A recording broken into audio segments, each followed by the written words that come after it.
The University of Leeds former biology research labs in the Hyde Park area of the city illustrate one of the key contentions over urban land, what it's worth, and how we value it. The site is to be sold to the highest bidder for housing, but does the owner seeking the highest financial gain give the best return to the city as a whole? The British planning system has its roots in balancing property development pressures with other concerns and recognising there's value in some land remaining unbuilt. Today, however, ever-rising land values are seen as unequivocally a good thing, and financial concerns often trump others.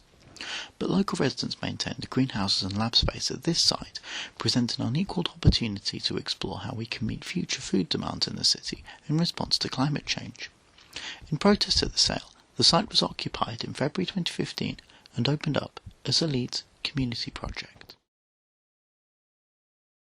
Leeds Community Project opened up 6 Grosvenor Mount as a social centre about 2 months ago, and that sort of came out of hearing about the site being empty for many years, a bit owned by the university, and previous attempts to put forward proposals for the site for running a sustainable food project and a community centre had been rejected by the university.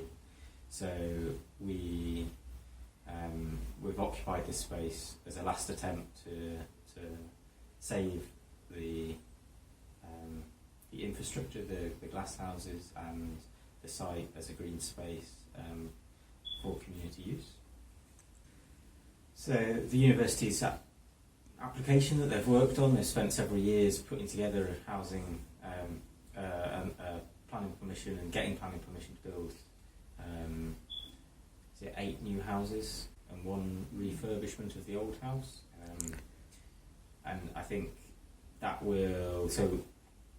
development included demolishing all of the glass houses, taking them away, demolishing parts of the existing old building, and so that really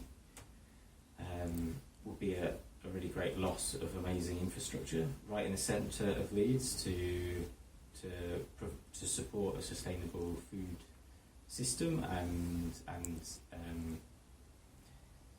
at a time when sustainability is really key. It's like a really important place to still have to keep going. So the loss of the glass houses and more housing in an already densely populated area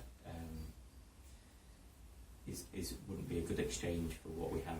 The value of this site is in its central location, but also in the assets that it has. So the glass houses. There's no land around Leeds that I can see that is or can imagine there being that has as much potential as here. But having created this project and organised with friends to open it up for the 2 months that we've been here, it opens your eyes to the potential of other sites, and there is a lot of empty buildings, but in terms of empty green space with such facilities, this is there's nothing quite like this, not with the infrastructure already in place to run business and social space. We're a co-housing group, and we've been looking for a site, and we're interested in developing a co-housing project, and we're looking to develop sort of maybe 15 flats and houses and have a common house area which would be primarily for use for the people living in the common house, but we would envisage being open to community groups to use for activities on a by arrangement basis, and we hope to develop just the front end of the site and have so that a large part of the existing green space would remain, and again part of that we would want for our use, but again we would envisage having a community access arrangement for a significant part of that, and ideally we'd like a sort of yurt or some other sort of temporary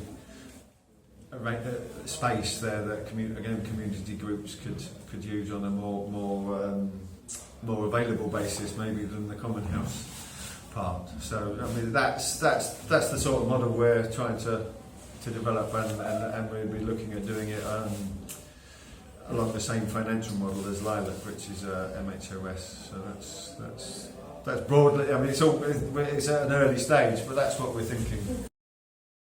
While residential squatting is now illegal in the UK, the site is classified as non-residential, despite containing one, now empty, residential unit, which means the landowners are only able to gain possession through a court order as a civil matter. The court order was made and came into force on the 13th of April, 2 months after the site was first occupied. I've actually been in before, so I know that. No one's actually coming to the gate, so I can talk to them. Yeah. So they let me go through. So, I mean, I would much rather be able to sort of basically make contact.